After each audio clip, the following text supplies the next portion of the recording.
Welcome to another edition of How to Be Happier for Entrepreneurs. Every episode is amazing, but this one is extra special. We have Leslie. How are you today, Leslie? I am fantastic. I'm doing great. Awesome. So we're gonna just jump right in. Tell me, what does a pink elephant have to do with your happiness? Well, it started out as a tool to teach children how to love parts of themselves that they're struggling with. And then I realized it's just as applicable for adults. You know, that thing that you're struggling with, the elephant in the corner of the room, the thing you've always struggled with, whatever that is, instead of being ungrateful and hating it and bad mouthing it all the time, you can befriend this part of yourself and try and send it some love. And that's really kind of a paradigm shift. Instead of, looking at your body, say you're overweight and you're always trying to lose weight, what about loving your body instead and loving that part of yourself that needs a little help? And that's really where it kind of came from. It's really about self-love.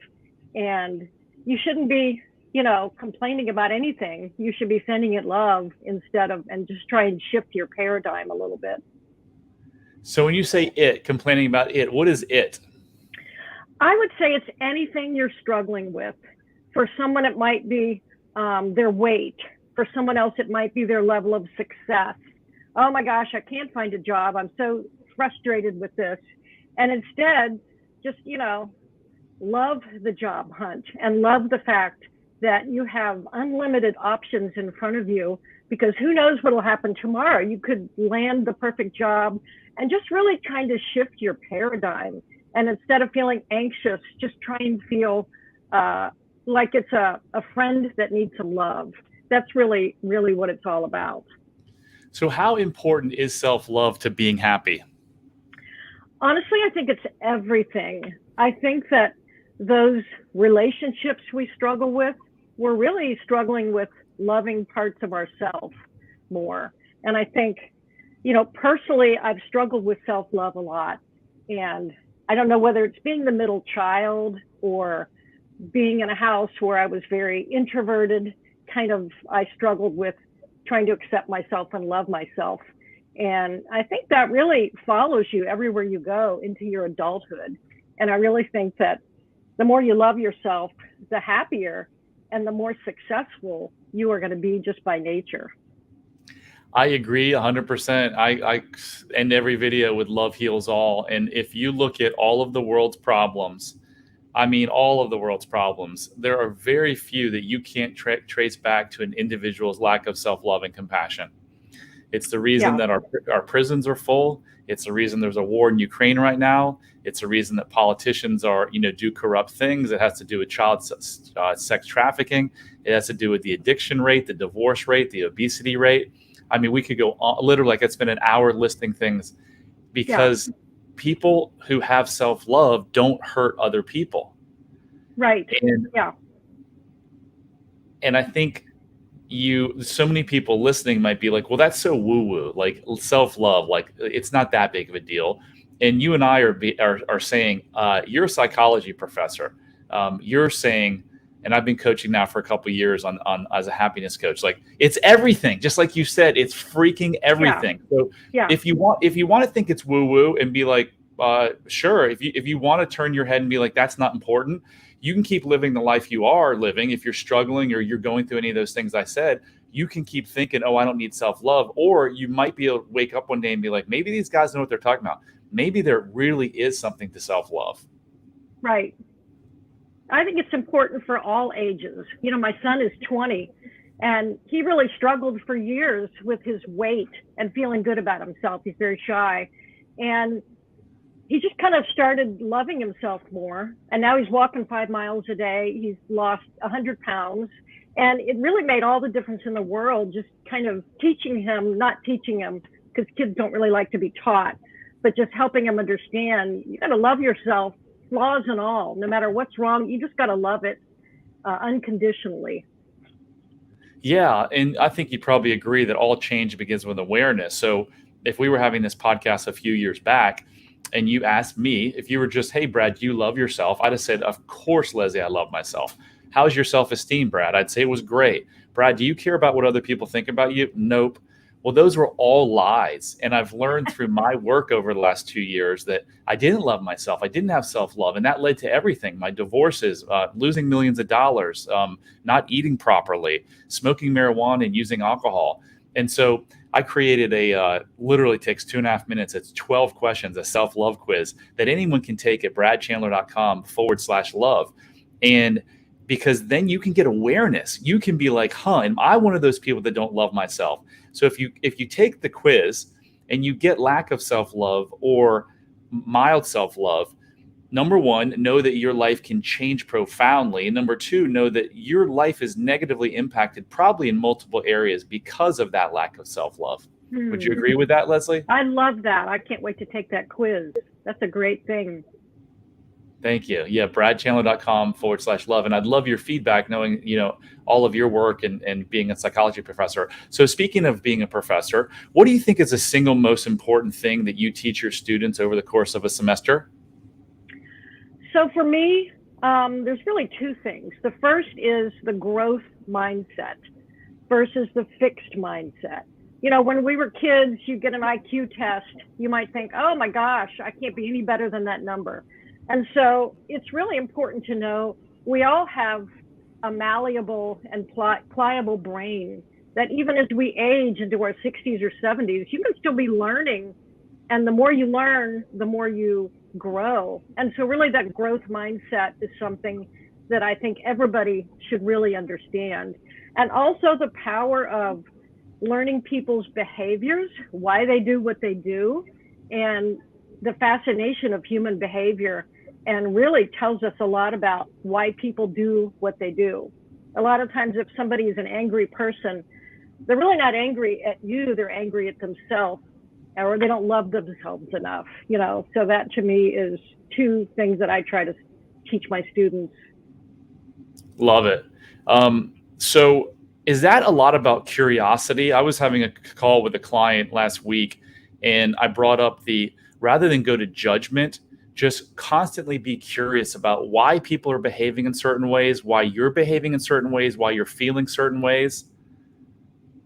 I love that, because in mindfulness, there's a concept known as radical acceptance. They teach you, like, I'm angry. Isn't that interesting?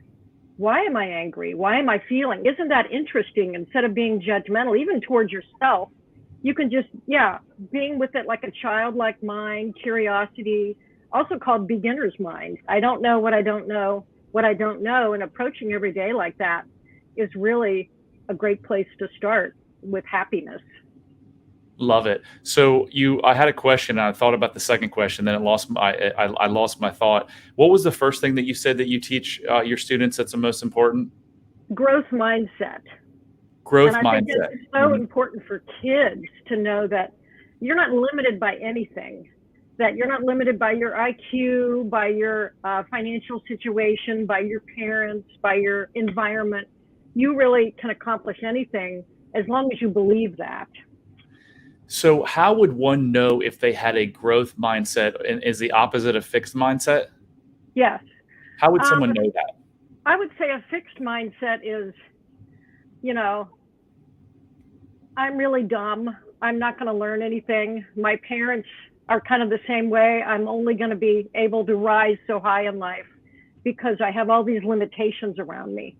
Where a growth mindset would say, you know what, I can think myself out of any situation. I can get a scholarship. I can move. I can help my family when I become successful. I can accomplish anything because I know nothing is set in stone, that I have all the tools I need. Kind of like Milton Erickson used this a lot in hypnotherapy. It's called utilization. You already have everything you need, my dear, to be amazingly successful in life. You just maybe don't realize it. So just keep that in mind as you go through your day and don't get discouraged. Yeah, Carol Dweck has an amazing book on growth and fixed mindset. Have you read that? Yes. Yeah, I like her. So Leslie, tell us, what is it? Who is Leslie and what do you do? Well, I am really someone who has gone through a lot of struggles in the last 10 years. I basically left my corporate job in 2009 when my job was downsized that I'd been with for 16 years. And my son was having issues at the time. And I decided to spend 10 years at home with him, really nurturing him and teaching him how to be social, how to go through life, even though he had some issues. And really, that's been my last 10 years, is helping him. And he's now a junior in civil engineering at the University of Louisville. So he's fantastic. Wow. And now I'm back to trying to figure out who I am. But I am really someone who is perseveres no matter what. I am doggedly determined to live a better life every day. And I really try to approach myself, even though I've had this struggle, even though I may be behind career-wise. Look at the journey I've traveled. Oh my gosh, look at what I've learned. I took this kid who maybe didn't think he had any potential, and he's amazing and he's thriving. And there's something to be said about being a great role model, being a great mom, or even being a great friend to someone. And really, that's part of my journey. And I actually went back and got my master's degree in psychology, and I teach now, and I do podcasting, and I am a mindset coach. And I love those things because I really love to be presented with someone who is really struggling. And I can share my story and say, let's try to appreciate the struggle. Let's look at what you've learned and look at how strong you are, that you're still sitting here smiling and working on yourself, even though you just might have given up years ago and gotten into alcohol or drugs or whatever, And so really that's my story, is one of perseverance and really just trying to love myself. And that's kind awesome. As part of that, I created this thing called the Blessism. It's a mindful blessing spoken from the heart, and created a year's worth of these to help myself more, really. Self-love, mental health and well-being, relationships, even planetary health and well-being. Those are earthisms. And physical health and well-being, and even 3 months of economic health and well-being, one every day, and even spiritual. And so it was really fun creating those and just kind of expanding my mindset and seeing how far I could take it. That's awesome. Where can people find that, Leslie?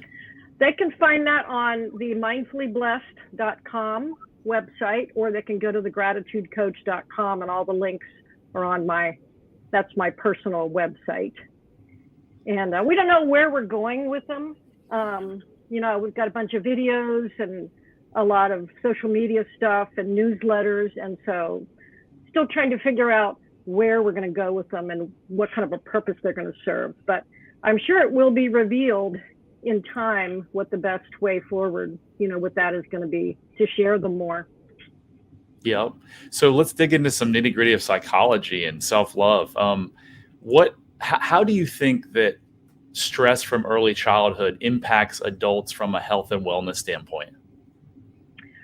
I really think that it's everything. I think that if you grew up in some sort of trauma, and even if it's something that maybe you had a great loving family, and you had everything that you needed, there could still be trauma that creates, stress in your life today.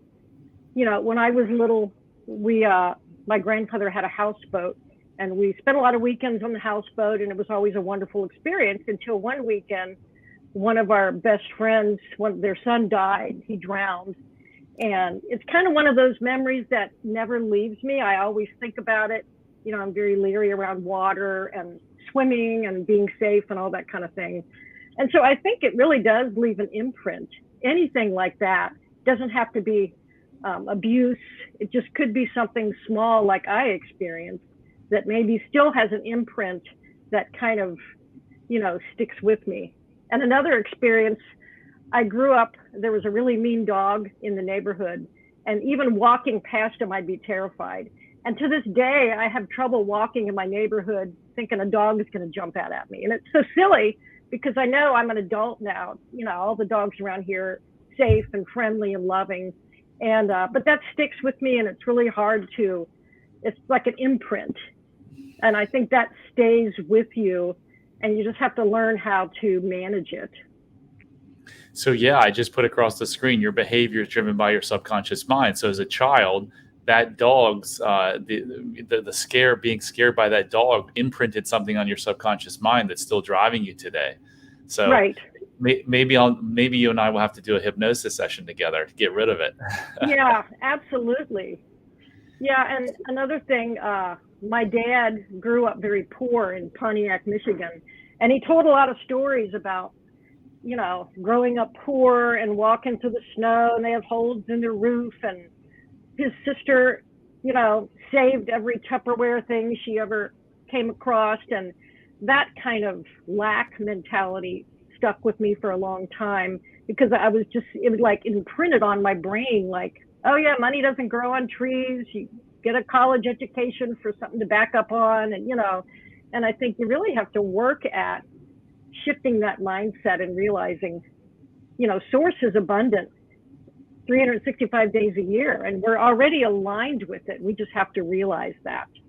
And I wasn't taught that as a kid. I wasn't taught to meditate. I wasn't taught to connect with source. Even the churches didn't teach you that. They just teach you whatever their dogma, which is great. If somebody likes church, I'm all for it, for sure. But they don't teach you how to do that inner work. Nobody shows you how to do that. And it's so important to do something every day.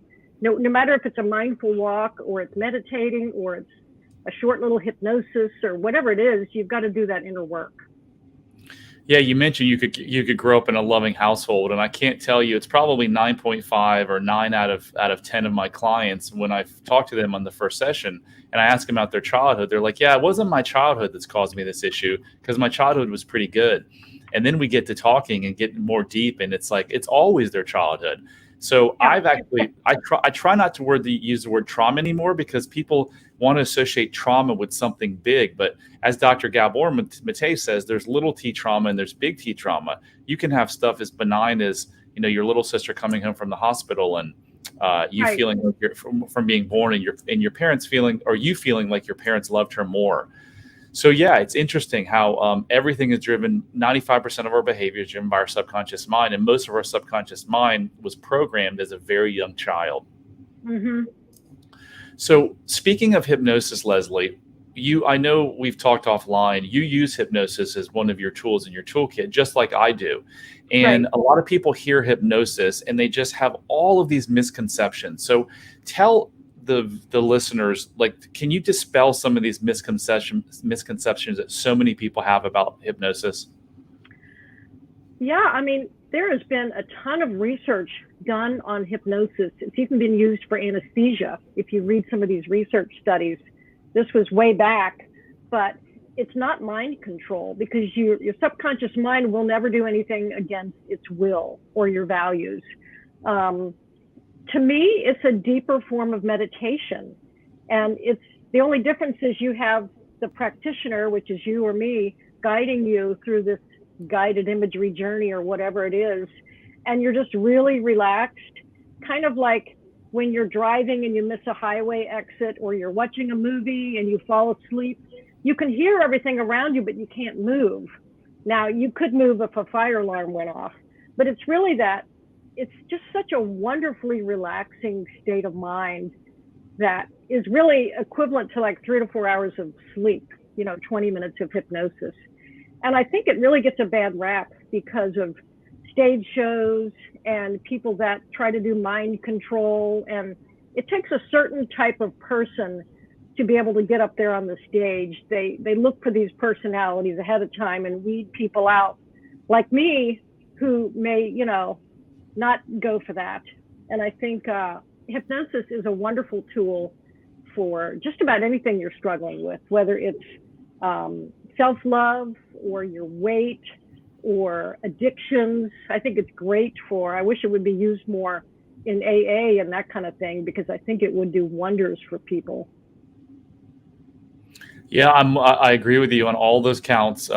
Why I think hypnosis is one of the most powerful tools you can use in changing someone's mental state is because whether you have mental pain or physical pain, there's only one real way to heal it, and it's to go to the source of the pain.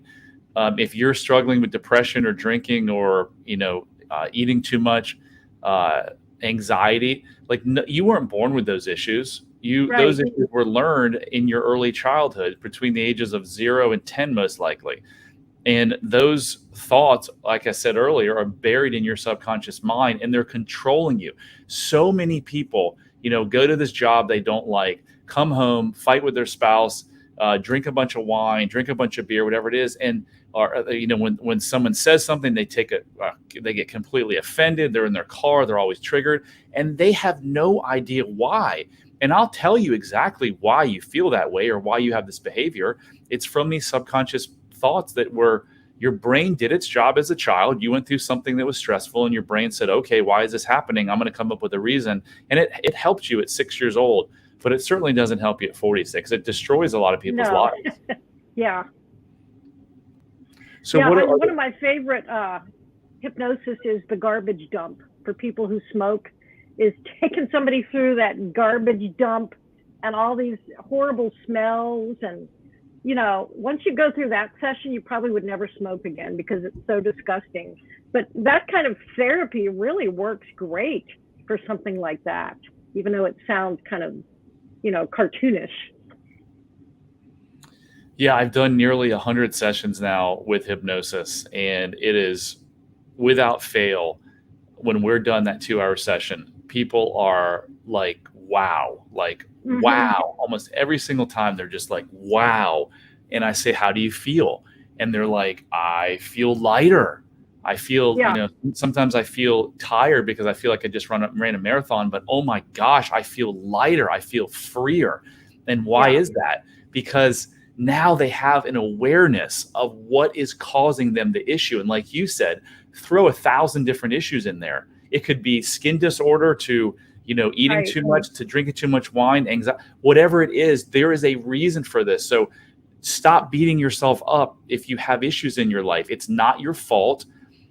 Once you have awareness, then you can have change. And the greatest place to get awareness is through hypnosis, where we tap into your subconscious mind, right? Yeah. Are there any other misconceptions that you regularly hear from clients when you mention hypnosis, or like, oh, is that, is there anything else that you can think of? I mean, I think the big one is you're going to control me and you're going to make me do something I don't want to do. And I really think a lot of, churches probably think it's witchcraft. You're going to practice voodoo on me and do this crazy therapy. But it really is a great therapy for pretty much anything. I think if more people realized the effectiveness of it, it's really no different than mindfulness or meditation. You listen to meditation on YouTube all the time, and the hypnosis recordings are really not that different. Maybe you're more relaxed and they're a little bit longer, but there's really no difference. It just depends on how relaxed, how much change do you want to happen. If you want a lot of change, you got to go to the hypnosis because it's the quickest and fastest way to overcome pretty much anything. I agree with you. I mean, fear of flying, fear of dogs, like it all stems from something. And I know that before I did all my work, when I would be, golf was something. When I played what I thought to be was an important golf tournament, I would get really nervous to the point where I would literally start drinking at 7:30 in the morning. And by the time I teed off at 8:30, I would have not been able to drive a car legally. And I looking back on those events, I'm like, look, I'm at this freaking country club. I know where I'm eating tonight. I don't have any bombs dropping on my head. I'm like, what's wrong with you? I made it worse by not giving myself compassion. So if you're going through that right now, if you're going through the anxiety, not the worst thing, but it doesn't help to beat yourself up about it. There is a reason. And how do you uncover that reason? Well, now I uncovered it. I didn't feel enough. So I was fearful of people judging me. I was afraid that if I hit a bad shot or I played really bad, people would judge me. And then secondly, there was probably a part of me that thought, if I can win this tournament, because my brain placed an importance on it, if I can win this tournament, maybe I'll be worthy. So I put all of that undue pressure on me. Now I don't drink anymore. I play in these same tournaments. I play just as well, if not better. And am I perfect? Do I have no anxiety? No, I step up on the first tee. But here's how I handle myself now. I say, what am I feeling? I'm feeling a little bit anxious. Instead of beating myself up, I say, it's okay, Brad. I got you, buddy, because that's my little 6-year-old self. I say, it's Right. okay. Yeah. I've got my hand on you, and it doesn't matter what kind of shot you hit, nothing's going to change, and it just dissipates, and the anxiety goes. So, love I it. love that. In the coaching work that I do, it's also important to acknowledge where you are. That is such an important part of any coaching process. Yeah, you want to know where you're going. You want to kind of, visualize your success, but it's also important to acknowledge where you are and what you may have been struggling with so that you can just embrace that and say, you know what, thank you for the lesson. Thank you for the contrast. It's been such an exciting journey that now I'm ready to move on because I don't feel anxious about this anymore. I've just acknowledged it and I've kind of befriended it. Yeah, love it, love it, love it. So, what is your view on positive thoughts? Really, I believe that we create our world with every thought we think. And I know that, and I still struggle with, sometimes I find myself in a negative, cycle. And I'm like, what am I doing? I know I'm creating more negativity. And it's really just, you have to just flip the switch when you find yourself and really try, if you can't be positive, just try and be grateful. I can find gratitude for this struggle and realize I'm pretty darn strong. Look at me. I'm still here. I'm still sharing myself with the world, even though I've had all these issues. And I think just try and, just be aware that you're maybe a little bit of a negative person. And we know a lot of those kind of people. And nothing wrong with that. They just don't know any better. They don't know that they're creating more negativity with everything, that they're focused on. Every single problem in your life comes down to a thinking problem, just thinking the wrong thoughts. It all starts there. Right. All starts there. Exactly. Yeah. And that thinking problem became a problem somewhere between childhood and adulthood because that thinking, again, served you as a child, but it doesn't serve you as an adult. So, Right. again, through hypnosis, you get to go back and rewrite that story. You figure out what was the story you told yourself, and then Yeah. you get to rewrite it. And in hypnosis, when you're in a suggestible state, those new stories stick way better than if you were just, in a traditional setting where your conscious mind is working. Yeah. No, we're all an unfinished work in progress is really how you have to look at it. And it's never too late to flip the switch and start fresh. It's like, okay, I'm going to just think differently. Today's my day, and I'm going to really make an effort to be more positive. And it could be as simple as that. It's not rocket science. It's pretty darn simple in the end. It is hard to be positive though, because I was mostly positive most of my life, but I couldn't get over the hurdles I got because although I thought positively on a conscious level, my subconscious was screaming inside that something's wrong with you, you're not enough. And it wasn't until I did the work of going back to the source of my pain and figuring out what those stories were and how they were controlling my life that things really began to change in my life. Yeah. I love that. Yeah, I often do an exercise in my mind. It's meeting your future self on the sidewalk. And it's kind of a coaching exercise. And it's really fun. It's like, what's different about me? I'm a little brighter. I smile a little bit quicker. I've got nicer clothes for sure. And just noticing what's different and what really makes the new you shine, kind of the you 2.0. And that's a really fun exercise for people to do because they come up with all sorts of things that their future self is just a little bit brighter, just a little bit, holds their head up a little bit higher. And it's just really fun. And it's a great way to help people rewrite their story as well. I love it. Leslie, what have I not asked you that you think would be really important for people to know? I really think, for me, I'm a mindfulness guru. I love mindfulness. I've even created mindfulness whole programs for people. I'm really a writer when it comes down to it. I love writing and creating things that motivate and inspire people. And I really have a gift with words. And that's really what I love most and what I like to share with people, whether it's through a blog, a podcast, whatever it is I really find that stories can change your world. And that's really, writing a powerful story can change somebody's entire life, and to me, I like to change people through stories. And that's really kind of like the story of the horse in Milton Erickson. He always told these stories. He got into his client's mind and used everything that they had. And these people made amazing changes just through stories. And so I think that's really powerful. If you have a gift, you probably have that too with your clients, telling them a story and helping them. Not everybody can create a new story. They sit there dumbfounded. I don't know how to create a new, and that's where, we can help people think a little differently. Yes, the untrue stories that we tell ourselves really negatively affect our lives and our relationships and our health. So awesome stuff. Yeah. Leslie, how can people get in touch with you? Just go to thegratitudecoach.com and you'll see all my information. And there's even a link you can click on to schedule a free half-hour call if you want to just chit-chat and see if, what I'm doing is going to work for you. And so that's the easy thing to do. That's not going to cost you anything. So yeah, just go to thegratitudecoach.com and all my links are on there with all my other things that I'm doing. So one-stop shopping. Thank you so much, Leslie. That was awesome. Thank you.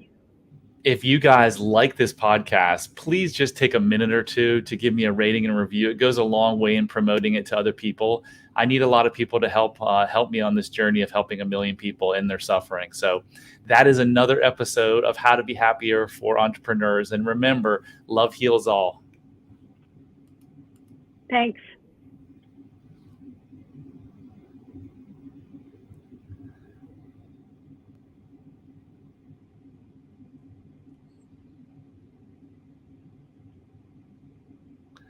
Things are really slow. I'm not sure. I clicked the end button, but I'm not sure it ended yet. Is it showing ended on your end? It's still showing live. Okay, we'll try this one more time. End broadcast.